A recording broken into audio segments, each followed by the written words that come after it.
자, 점심 맛있게 드셨지요? 예. 살다 네, 성전 안에서 사발면을 먹고 예배를 드리는 것은 처음이죠? 처음입니다. 이것도 은혜 중에 은혜인 줄로 알고 하나님께서 이것도 베풀어 주신 은혜인 줄로 알고 감사하게 생각하자고요. 예, 감사합니다. 그래, 오늘 이제 오후 예배 시간 말씀을 살펴보겠는데, 공과에 보니까 시편 145편을 한 편을 잡아놨어요. 많고 많은 시편 가운데 왜 145편일까? 전 개인적으로 1편, 18편, 뭐 22편, 23편 이런 말씀들이 참 좋은데, 그건 빼놓고 145편 하나님을 송축하기 위한 것인데, 의도는 좋은데 잘 익숙하지 않은 시편이라서 여러분들이 좀 이해를 하실 수 있을지 모르겠어요. 네, 합독하신 이 본문의 말씀을 이제 됨권가에는 3개나 나눠놨습니다. 6절까지는 왕이신 하나님의 기사를 송축하는 거예요. 여기서 기사라는 것은 기이한 일, 다른 말로 하면 우리를 구원하신 그 일을 하나님을 송축하는 거고, 그리고 또 이제 7절부터 12절까지는 은혜와 긍휼을 베풀어 주신 하나님을 송축한 겁니다. 우리를 구원해 주신 것뿐만 아니라 때를 따라서 은혜를 베풀어 주시고 긍휼을 베풀어 주신 하나님을 송축하는 거예요. 그리고 또 13절에서부터 12절까지는 이제 마지막으로 하나님의 통치와 구원의 역사를 송축을 합니다. 합독하시면서 여러분들이 아셨겠지만 이 145편에는 무슨 말이 많이 등장을 하냐면 송축한다는 말이 많이 나와요. 송축. 말 그대로 송축한다는 말의 의미, 뜻이 뭐냐면, 인간이 하나님 앞에 이렇게 보낼 송이니까요. 하나님께서 축복을 내리시는 게 아니고, 인간이 하나님을 어떻게 한다는 거예요. 손을 들어서 보내는 거예요. 축복을 보내는 거예요. 받는 게 아니고, 어떻게 하는 거라고요? 이렇게 하는 거예요. 이렇게. 아시겠지요? 제가 하는 것처럼. 오늘도 하나님 앞에 영광을 돌리는 겁니다. 송축하는 거예요. 근데 이 시편의 그 시제에 보게 되면 누구의 찬송시라고 되어 있어요? 다윗의 찬송시예요.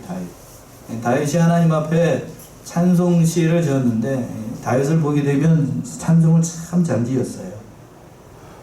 특별히 다윗이 가진 재주 중에서 그 악기를 타는 재주하고 또 시를 쓰는 재주가 참 남달랐습니다. 그만큼 이제 저도 그냥 글을 잘 쓰는 건 아닌데, 글을 잘 쓰려고 하면 그 사람들 얘기로는 영이 맑아야 된다라고 얘기합니다. 영. 뭐가 맑아야 된다고요?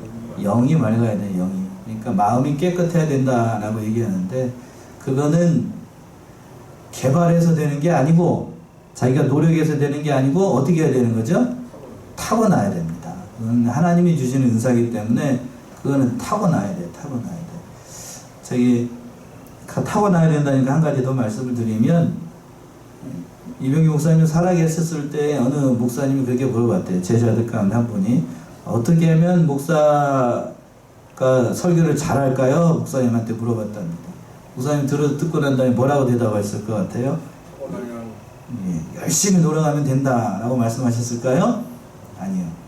첫 번째는 타고나야 되고, 뭐요? 타고나야 된다. 타고나야 돼. 그러니까 아무리 노력을 한다라고 해도 타고난 사람은 어떻게 할 수가 없어요. 어떻게 할 수가 없다고. 그리고 또 두 번째, 그렇다고 해서 노력하지 않으면 안 되고, 그리고 또 부단히 기도하고 노력해야 된다는 거예요. 두 가지가 같이 돼야 된다는 거예요. 근데 먼저 말씀하시기를 뭐 해야 된다고요? 타고나야 된다. 그러니까 여러분들도 아실 거예요. 특히 예체능 하시는 분들, 예체능이라고 하는 예술이나 노래나 또 체육하는 것들 보게 되면 노력해서 되는 게 아니고 뭐 한 사람들이 있어요? 타고난 사람이 있어요. 부인할 수 없다고. 타고난 사람들. 천부적으로 가지고 태어났어요. 천부적으로 가지고 된 사람이 이제 갑자기 그 오후 예배 시간이니까 좀 편하게 말씀드리면, 음악하는 사람 중에서 하늘에 대한 재주를 가졌다라고 하는 사람이 있어요. 작곡가 중에 모차르트죠? 4살인지 5살인지 그때부터 뭐를 쳤어요? 피아노를 그냥 아주 기가 막히게 쳤습니다. 그러니까 그거는 가르쳐 준다고 되는 게 아니고 뭐 해야 되는 거죠? 타고나야 됩니다. 타고나야 돼. 근데 타고나지 않고 노력해도 된 사람이 있어요. 음악의 악성이라고 불리우는 뭐냐면 누구냐면 베토벤이에요. 베토벤은 자기가 노력했어요. 부단히 노력해가지고 그렇게 된 거예요. 그러니까 타고난 사람은 어쩔 수가 없습니다. 타고난 사람. 그 얘기가 갑자기 이 다윗의 찬송시를 보니까 갑자기 그 생각이 들었어요. 시편에 보게 되면 다윗이 지은 찬송시가 참 많은데 원어를 보게 되면 다윗이 지은 그 시하고 다른 사람이 지은 시하고 느낌이 달라요. 우리말로는 이게 번역이 돼가지고 잘 모르시겠지만 다윗이 지은 시는 아주 그냥 뭐라고 해야 될까? 제가 원어를 잘하는 게 아니고 가끔 영어나 이렇게 보게 되면 남달라요. 느낌이 뭐라고 해야 될까? 달라요. 이거를 제가 설명을 드리기가 어려워요. 달라요, 달라. 다르다는 얘기가 무슨 얘기인지 아시죠? 느낌이 확 달라요. 그러니까 그 하나님을 바라보는 시선이나 하나님을 찬양하는 면에 오늘 본문의 말씀에서도 잘 나타나요. 남다릅니다. 뭐 쉽게 얘기하면 그 영이 맑아가지고 참 다윗은 하나님을 대할 때 순수하다는 것이 이 시를 읽을 때도 그 마음이 느껴집니다. 오늘 시편에서도 그 마음이 어느 정도 느껴져요. 그러니까 찬송시를 대할 때 이 145편을 보게 되면 이게 다윗이 하나님을 어떻게 바라보고 있는가 이걸 보셔야 돼요. 내가 다윗이다 라고 생각하라고 이 시를 보게 되면 이 시편이 그렇게 어렵게 느껴지지 않을 거예요. 그래서 먼저 첫 번째 대지로 와가지고 이제 하나님의 놀라우신 그 기사, 우리를 구원하신 그 기대에 대해서 송축을 하는 건데 1절 2절 먼저 한번 읽어보시겠어요? 1절 2절 왕이신 나의 하나님이여 내가 주를 높이고 영원히 주의 이름을 송축하리이다. 내가 날마다 주를 송축하며 영영히 주의 이름을 송축하리이다. 예, 왕이신 나의 하나님이여 이렇게 시작을 하고 있지요. 여기서부터가 남다르지요. 예. 다윗은 늘 하나님을 대할 때 엄마의 하나님, 아빠의 하나님 이렇게 얘기하고 하지 않고 또 너의 하나님 이렇게 얘기하지 않고 누구의 하나님이라고 얘기했어요? 왕이신 나의 하나님이요. 이게 남다른 면이에요. 이게 남다른 면. 참 이런 대목을 보게 되면 다윗이 하나님을 어떻게 대하고 있는가를 참 잘 알 수 있어요. 그 왕으로 대하고 그 하나님은 나의 하나님이 되었다라고 하는 것을 늘 감사하면서 주를 높이고 영원히 주의 이름을 송축, 말 그대로 축복을 바라는 게 아니고 자기가 축복을 하나님 위해서 보여줬더니 이거 얼마나 이게 발상 자체가 참 남다르잖아요. 참 대단했어요. 이것을 보게 되면 또 어떤 것을 송축하는가 또 3절 보시면 3절 여호와는 광대하시니 크게 찬양할 것이라 그의 광대하심을 측량치 못하리라. 예, 여호와는 광대하심 크고 크신 하나님에 대해서 이 찬양을 한 거예요. 그러니까 하나님이 얼마나 크신지 뭐 할 수 없다라고 되어 있냐면 3절 하반절에 측량치 못하리로다. 하나님을 우리가 알 수 있을까? 얼마만큼 알 수 있을까? 여러분 그건 아시지요? 성경에 나와 있는 것이 하나님에 대한 전부는 아니에요. 성경에 나와 있는 것이 하나님의 전부라고 생각하는 건 큰 착각입니다. 큰 착각이에요. 그러면 성경에 소개되고 있는 하나님의 속성, 하나님의 성품, 하나님의 뭐 대심 그거는 뭘까? 우리가 구원받아서 예수 믿고 구원받아서 하나님을 소망하는 것 거기까지만 하나님께서 허락하신 거예요. 우리가 뭘 받아서요? 하나님을 믿고 구원받는 것에 필요한 것만을 하나님께서 제일 중요한 것만 어디에다 기록을 했어요? 성경에 기록을 한 거예요. 그러니까 성경에 나와 있는 게 하나님의 전부다. 큰 착각이에요. 큰 착각. 이거는 그래서 이제 그 다윗이 그거를 깨닫고 3절에서 그렇게 얘기하고 있는 거예요.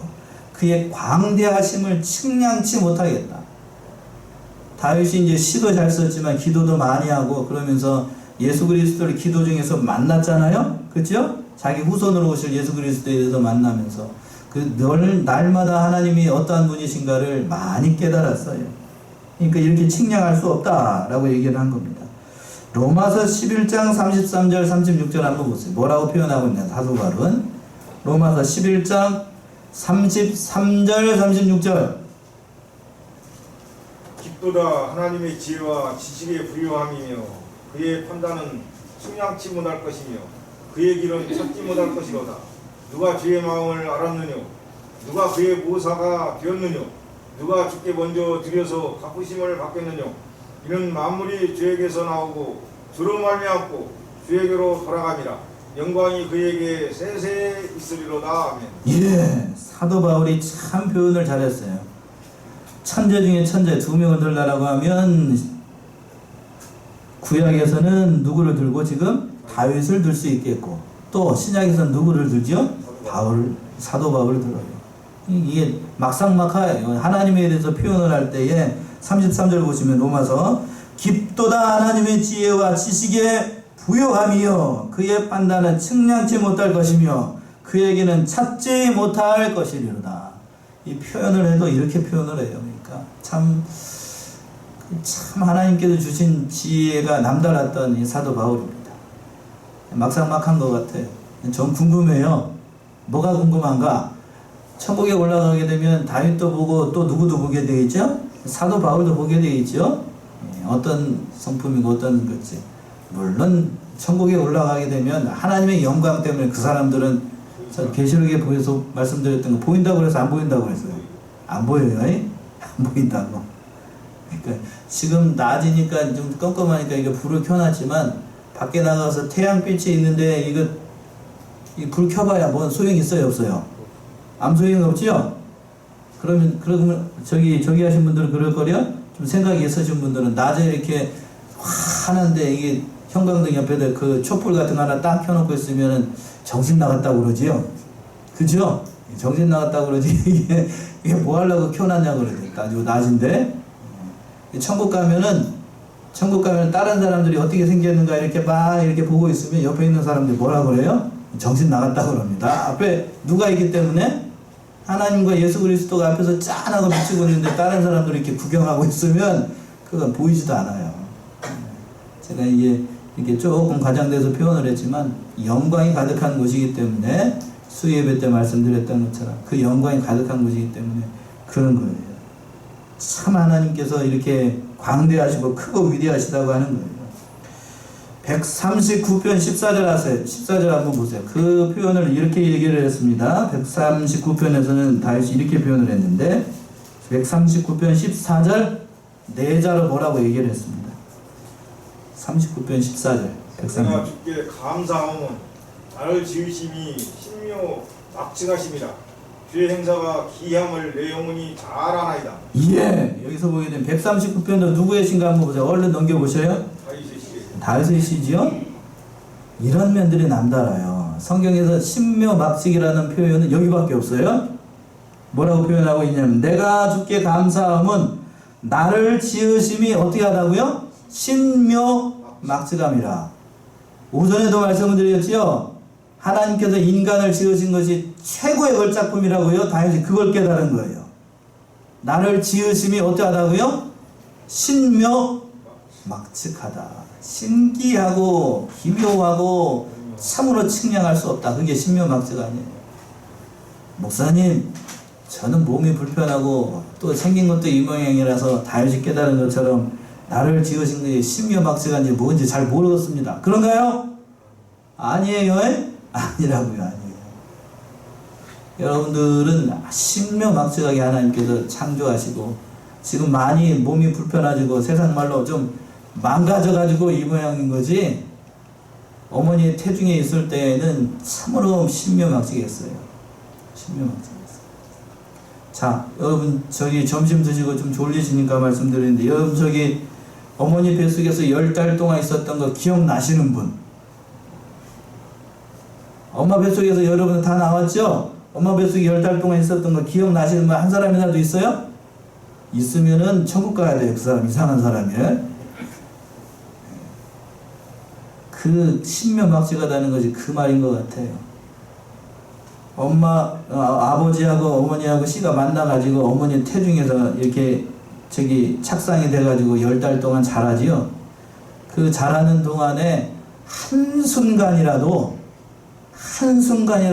삐끗하게 되면 그 아이 죽습니다. 인정하시나요? 한순간이라도 삐끗하면 다 죽어요. 그냥 바로 죽는다고요, 그냥. 근데 그 신묘막측하다는 표현이 큰 것 같아요. 여러분들 하나님께서 우리를 신묘막측하게 지었습니다. 지금은 그렇게 보이지 않더라도 이 하나님께서 나를 지으신 것이 그러한 줄로 알고 자존감을 좀 가져야 되겠어요. 뭔가며? 자존감.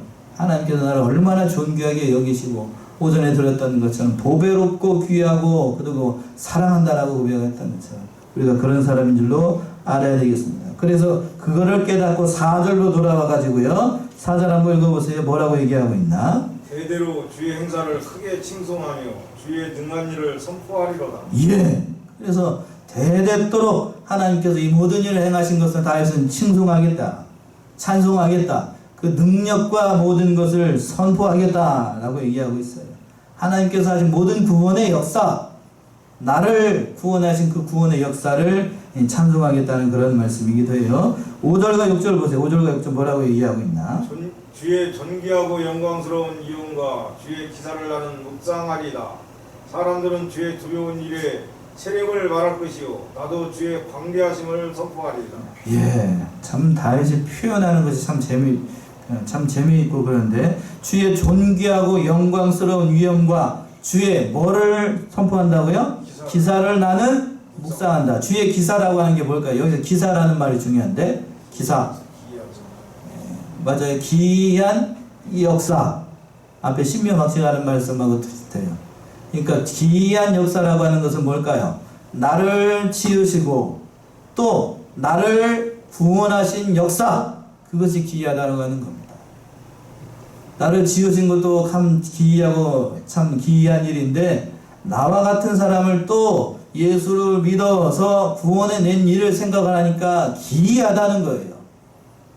여러분들이 구원받은 것에 대해서 기이하다라고 생각해 보신 적 있나요? 있어요? 예, 있어야 됩니다. 있어야 정상인데 없다라고 하면 좀 뭔가가 좀 이상해요. 하나님께서 저를 구원하신 것, 저를 좀 보세요.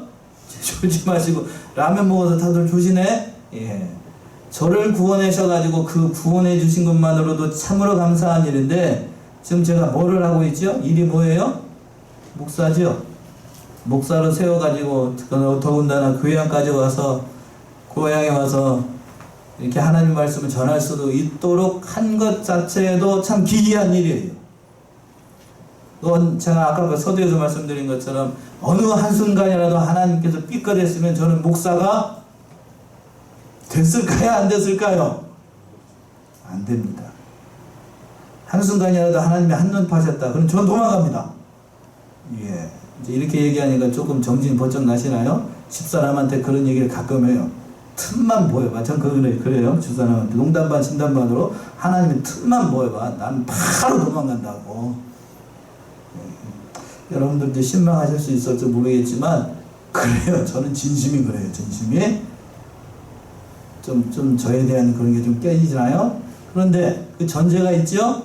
하나님이 뭐를 보이면 틈을 보이실까요? 안 보이실까요? 안 보이셔 이거. 네, 그게 큰 거예요. 그게 큰 거. 그러니까 저는 여기서 벗어날 수 있을까요? 없을까요? 없습니다. 저 얘기를 하니까 좀 여러분들이 감이 안 오죠? 여러분들 가운데 구원해 내가지고 지금까지 인도하신 것에서 하나님께서 틈을 보이신 일이 있을까요? 없을까요?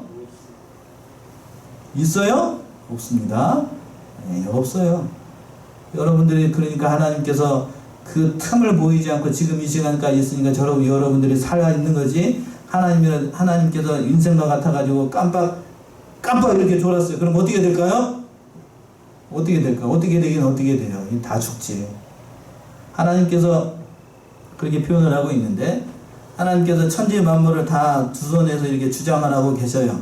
인생과 같아가지고 이렇게 물컵을 들고 있다. 이게 우주라고 합시다. 하나님께서 이렇게 들고 있다가 깜빡 졸았어요. 그럼 어떻게 되죠? 깜빡 졸았어요. 그럼 어떻게 돼요? 여기 있는 물 다 쏟아지고 그냥 난리가 날 거예요. 그죠? 예, 난리가 날 거라고. 그것처럼 하나님께서는 그러니까 한 번도 우리 인생과 같지 않다는 것이 참 중요해요. 그것을 지금 다시 깨달은 거예요. 그래서 그것을 선포하겠다라고 얘기를 하고 있습니다. 그러면 이제 7절 보세요. 그러면 뭐라고 얘기를 하고 있는가? 7절.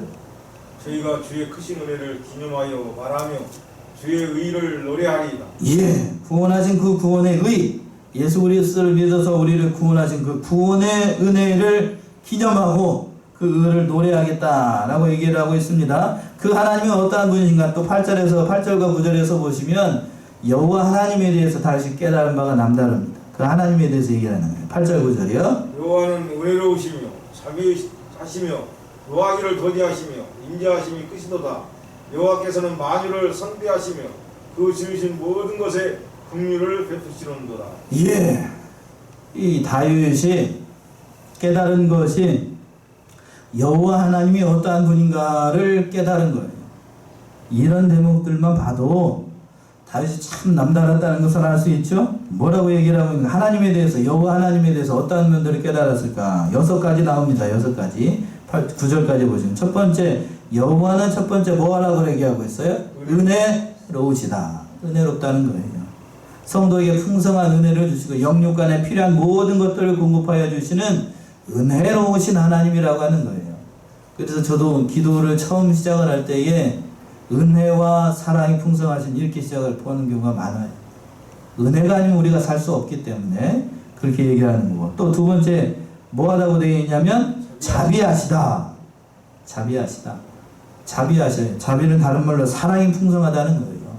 하나님께서 우리를 구원해내신 그 자비로우신 성품, 사랑이 많으신 성품 때문에 우리가 살아갈 수 있는 거예요.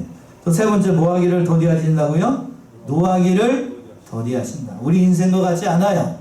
우리 인생과 같지 않아서 죄인이 회개하고 돌아오기 기다리기를 천년이 며칠같이 하루같이 기다리고, 또 하루가 천년같이 기다려요.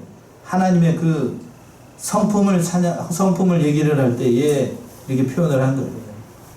노하기를 더디하시고 하루가 천년같이, 천년이 하루같이 기다리십니다. 베드로후서 3장 8절 한번 볼까요? 뭐라고 표현하고 있는가?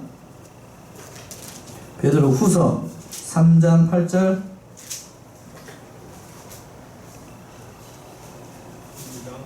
3장 8절 그 말이에요. 사랑하는 자들아, 주께는 하루같이 천년 같고 천년이 하루 같은 이 한 가지를 잊지 말라. 예. 그러니까 이 한 가지. 하나님께서는 우리 인생이 돌아오기를 하루가 천년같이 기다리시고 또 천년이 하루같이 기다리시는 거예요. 양극단을 표현을 한 것인데 하나님의 사랑은 단적으로 표현해 주신 거고, 또 뭐가 크다라고 되어 있냐면 본문으로 돌아와서 인자하심이 크다. 인자라고 하는 건 하나님께서 우리 인생들을 사랑하시는 그 귀한 사랑 했어야 되는데 그 하나님의 무한하신 사랑을 표현을 할 때 인자라고 얘기를 합니다. 인자. 또 뭐라고 되어 있냐면 9절로 넘어가 가지고 하나님은 만유를 선대하신다. 모든 만물을 선하게 대하시고 보존하시고 통치하시고 모든 일을 이루어나가시는 그런 하나님이라고 하는 거. 마지막으로 지으신 모든 것에 뭐를 베풀어 주시는 하나님? 긍휼을 베풀어 주시는 하나님. 긍휼, 불쌍히 여기지 않으면 저와 여러분들이 하나님 잘 믿지 않고 죄의 길로 나갈 때에 하나님께서 긍휼의 은혜를 베풀어 주시지 않으면 살아갈 수가 없어요. 그 긍휼의 하나님에 대해서 얘기를 하는 겁니다. 그래서 그 모든 것들을 하나님께 송축하면서 감사하고 있어요. 그 말씀이 10절이죠. 10절 한번 읽어보세요. 여호와여, 주의 지으신 모든 것이 주께 감사하며 주의 성도가 주를 송축하리이다. 당연한 말 아니겠어요. 하나님께서 이러한 은혜를 베풀어 주시니까 주께서 지으신 모든 것이 주께 감사한답니다. 여기서 모든 것이라고 하는 것은 천지 만물 모든 것이에요. 모든 것이 하나님 앞에 감사하고 있어요. 사람만 감사하는 것이 아니고, 지금 옆에 보게 되면 우리 교회 옆에 보게 되면 단감나무가 있죠. 단감나무도 날마다 태양이 뜰 때마다 쫙 이렇게 태양을 향해서 이렇게 잎을 이렇게 딱 벌리고 있잖아요. 그러니까 누구한테 감사하고 있는 것처럼 보여요? 하나님 앞에 감사하고 있는 것처럼. 하나님 앞에 감사하고 있어요. 모든 천지 만물도 하나님 앞에 감사하고 있다라고 다윗이 이렇게 표현을 하고 있어요. 그리고 또 11절 12절 저희가 주의 나라의 영광을 말하며 주의 등을 일러서 주의 등하신 일과 주의 나라의 위엄의 영광을 인생에게 알게 하리이다. 예, 모든 것 하나님의 행하신 모든 일들을 모든 인생들에게 이것을 전파하겠다라는 다윗의 그런 신앙 고백이 담겨 있는 겁니다. 다윗이 이런 것들을 다 보게 되면 남달랐다는 것을 또한 우리가 알 수 있겠습니다.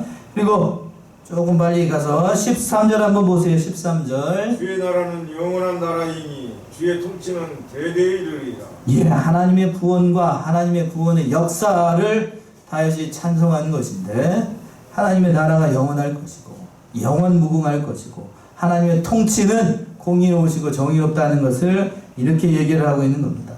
하나님의 통치는 끊이지 않아요. 하나님께서 우리를 다스리고 있으니까 우리가 하루하루를 살아가고 있는 거고, 하나님께서 함께 계시지 않는다라고 하면, 하나님께서 없다라고 하면 이 세상도 없어요. 한번 보세요. 만약에 천지 만물을 지은 조물주가, 하나님 말고 조물주라고 얘기를 합시다. 100번 양보를 해가지고 천지 만물을 지은 조물주가 없다라고 하면 얼마나 그 세상이 공허할까요? 인정하시나요? 자, 제가 지금 물을 마시려고 할 때마다 이 컵을 들고 있어요. 이 컵을 만든 사람이 있어요, 없어요? 있지요? 여러분 앉아있는 의자를 만든 사람이 있나요, 없나요? 있지요? 그런 식으로 논리를 따져보게 되면, 그러면 사람을 만든 건 사람을 만든 분이 있을까요, 없을까요? 있어야 그것이 정상입니다. 맞나요? 예. 자연적으로 진화해가지고 생겼다. 그런가요? 자, 봅시다. 예를 들어서 이거 자연적으로 유리컵이 생겼다. 여러분, 그럼 뭐라 그러죠? 정신 나간 놈이라고 얘기합니다. 맞나요? 인정을 안 하시네? 인정을 안 하셔? 이 자연적으로 의자가 이렇게 어느 날 와보니까 두두두두두두 해가지고 의자가 만들어졌다. 그러면 뭐라 그러죠, 여러분은? 넋 빠진 놈이라고 얘기합니다. 맞나요? 만든 사람이 있어야 정상이에요. 쉽게 얘기해서 우겨가지고 100번 우겨가지고 내가 만들었다 그러면, 우겨서 내가 만들었다 그러면 사람이 믿습니다. 왜? 만든 사람이 있어야 되니까. 그렇다라고 하면 이걸 그대로 아까 얘기했던 것처럼 사람을 만든 분이 있다 라고 얘기해야 그게 정상입니다. 맞아요?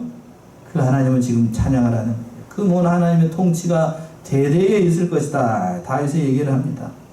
그리고 또 14절 보시면, 14절, 그런 하나님은 우리 인생들을 어떻게 통치해 나가시는가. 그 14절이요. 여호와께서는 모든 넘어지는 자를 붙드시며 비굴한 자를 일으키시는도다. 예. 여기에 소망이 있는 거죠.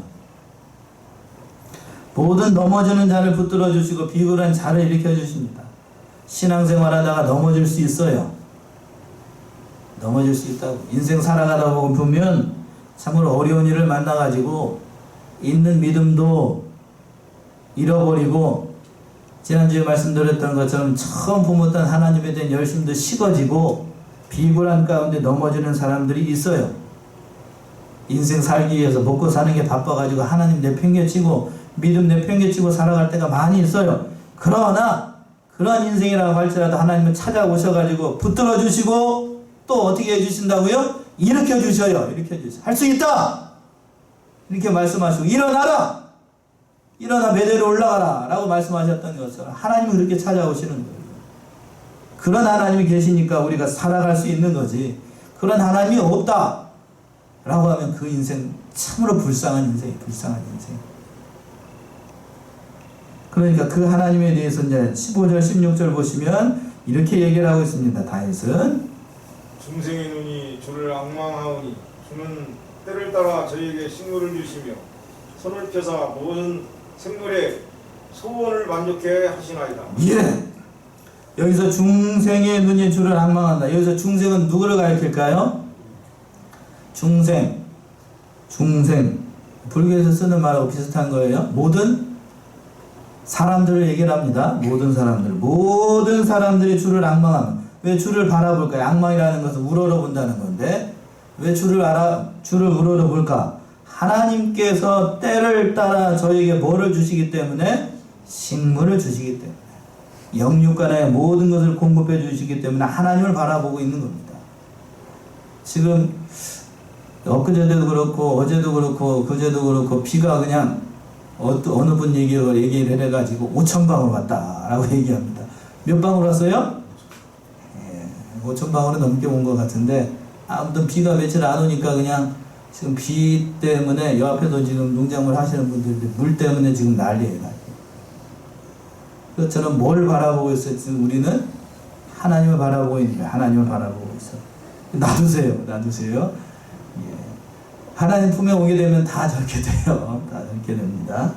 그래서 필요한 것을 주시고 때를 따라서 식물을 주시고 때를 따라서 또 뭣도 주시고 잠도 주시는 하나님이시니까 우리가 이것도 다 이해를 해야 됩니다. 또 모든 생물의 소원을 만족해 해주시는 그런 하나님이시라고 하는 거예요. 때를 따라서 주세요. 때를 따라. 여기서 중요한 말이 때를 따라서요. 때를 따라서. 가장 필요한 때를 따라서 하나님께서 모든 것을 공급해 주신다라고 하는 겁니다.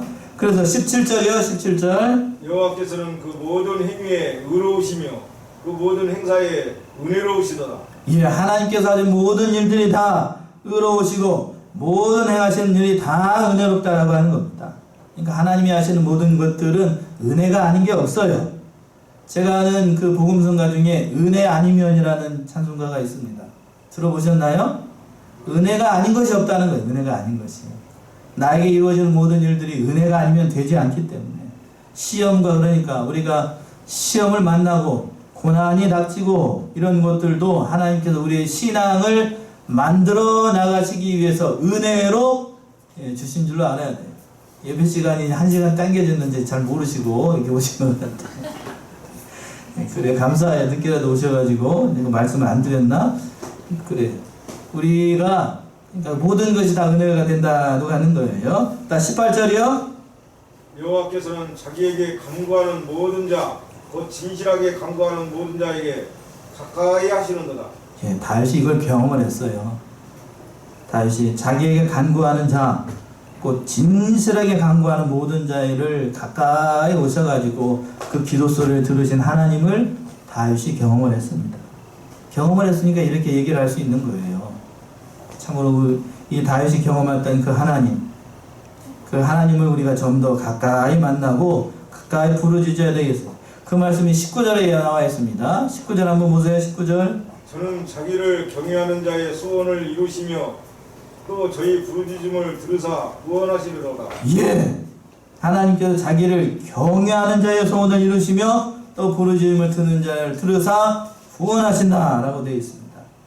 제가 늘 몇 번을 말씀을 드린 것 같은데 하나님을 경외한다는 거는 사전적인 의미는 두렵고 떨리고 하나님을 섬긴다고 하는 것인데 여기서 두렵고 떤다는 얘기는 너무 사랑하기 때문에 하나님을 두려워하는 거예요.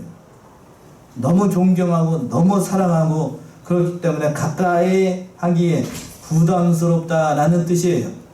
그러니까 공포가 아니고 너무 사랑하기 때문이에요. 이해하시지요? 너무 존경하고 사랑하기 때문에.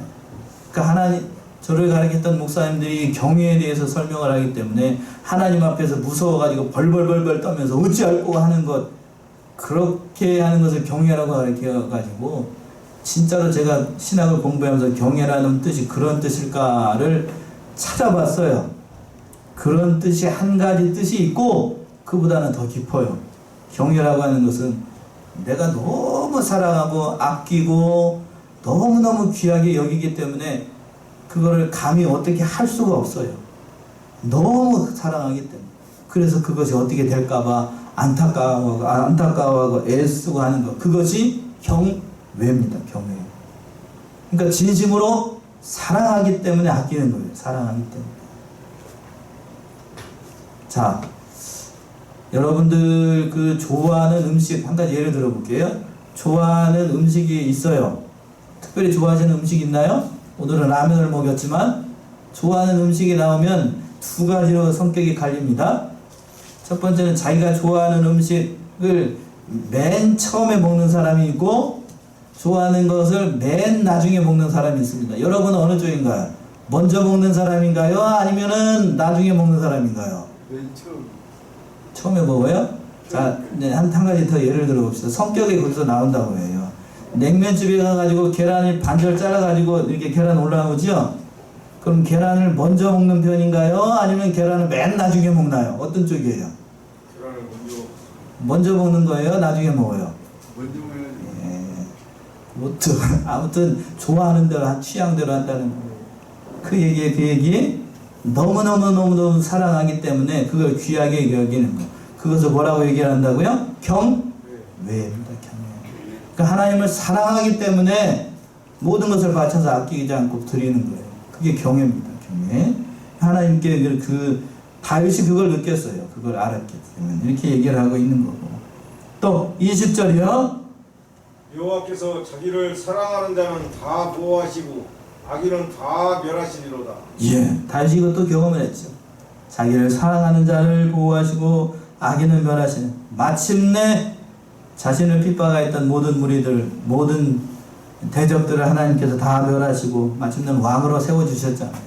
그래서 다윗이 경험한 거고. 그래서 다윗이 이제 마지막으로 21절 보시면 하나님 앞에 모든 것을 올려서 송축을 드립니다. 21절이요. 내 입이 여호와의 영예를 말하며 모든 육체가 그의 성호를 영영히 송축할지로다. 예, 내 입이 여호와의 영예를 말하며 모든 육체가 그의 성을 영영히 송축할지로다. 모든 육체라고 하는 것은 모든 사람을 얘기를 합니다. 모든 사람이 하나님을 찬양하는 영광된 그 일, 하나님의 그 모든 일을 성으로 찬양하고 찬송하는 다윗의 시편을 우리가 살펴봤습니다. 그러니까 이것을 보게 되면 우리가 이 시편을 대할 때마다 그걸 느껴요. 다윗이 하나님을 대하는 것이 남달랐다. 그 신앙이 참으로 귀하고 귀한 사람이었다. 그래서 제가 한 가지 더 말씀을 드린다고 하면 우리 사랑하는 성안의 성도님들이 이 다윗이 가졌던 이런 마음, 다윗이 가졌던 이러한 신앙, 또 다윗이 가졌던 그 하나님을 대하는 면, 그것을 좀 본받았으면 좋겠어요. 우리는 다윗과 같이 하나님을 대하지 않을 때가 많아요. 순수하게 다윗은 하나님을 대했어요. 진솔하게.